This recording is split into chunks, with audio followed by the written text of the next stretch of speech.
Hello, my name is Akshay Kutpaje. I am a senior consultant and director in Department of Head and Neck Surgical Oncology at SiteCare Cancer Hospitals. We look at the incidence of head and neck cancers globally.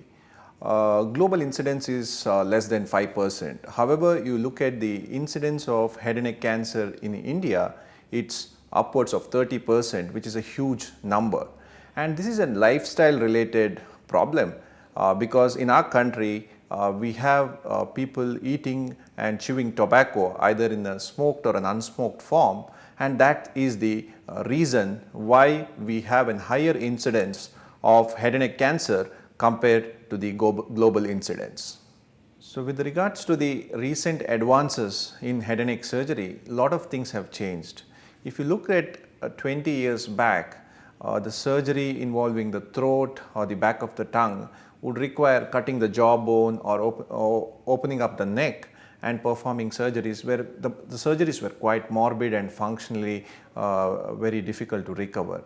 However, with incorporation of technology, that is robotic surgery, transoral laser microsurgery, things have completely changed. There has been a new term called organ preserving surgery, which is minimally invasive surgery, thereby the morbidity as well as the functional recovery has been significantly fastened. So specifically with transoral laser microsurgery, it's a real game changer. When you look at the current standard treatment, that patients would undergo a treatment called radiation, which would be for 4 to 6 weeks, and this would involve both direct, that is the treatment cost, as well as the indirect cost, which includes the loss of pay of the family member when they accompany the patient for treatment. However, laser surgery being a daycare surgery, it is oncologically of similar efficacy, but in this technique the patient gets cured of cancer in couple of hours and he'll be back eating and drinking in the same day. So that's how it's completely changed the treatment paradigm in head and neck cancers. So transoral laser microsurgery, as I mentioned, is a daycare surgery. Here the cutting instrument is a laser, which is a really fine instrument where the laser gets coupled to the microscope, and we will be carrying out these operations through the mouth with the assistance of the microscope.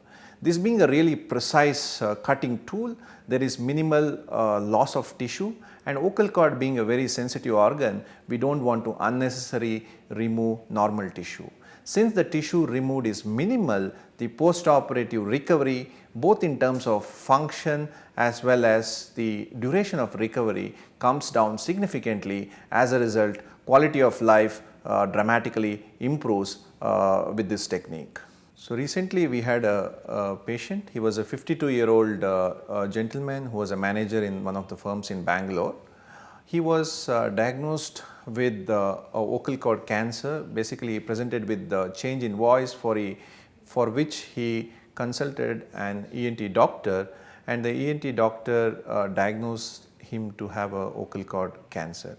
So he was given the option of radiotherapy. However, he came to us for opinion. At SiteCare Hospital, we have the transoral laser microsurgery, that is an advanced luminous carbon dioxide laser machine. So with this we discuss the options of both radiotherapy as well as transoral laser microsurgery. However, the patient opted for transoral laser surgery, understanding the advantages over radiotherapy, because the radiotherapy is a comparatively toxic treatment that includes long-term side effects, as well as the follow-up sometimes become little difficult with radiotherapy. However, laser surgery being a very precise cutting tool, there is a minimal tissue damage of the very sensitive vocal cord area. As a result, the recovery of these patients are very fast. Since we cut the tissue and do not burn the tissue, we get tissue for pathological analysis, through which we gain lot of information about the disease. And as I mentioned, since it is minimally invasive, the recovery is much faster compared to radiotherapy. This patient was able to go back to his work as a manager in a week's time after his cancer treatment.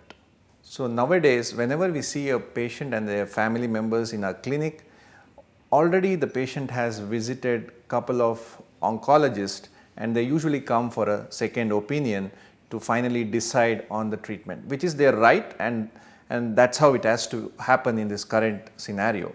Because in cancer treatment, you get only one chance and you have to get it right, you have to get a right treatment. At SiteCare, we have a multidisciplinary tumor board where we have site specific surgeons, radiation oncologists and medical oncologists who discuss the case in detail and give them the right treatment so that these patients can get cured in the right way.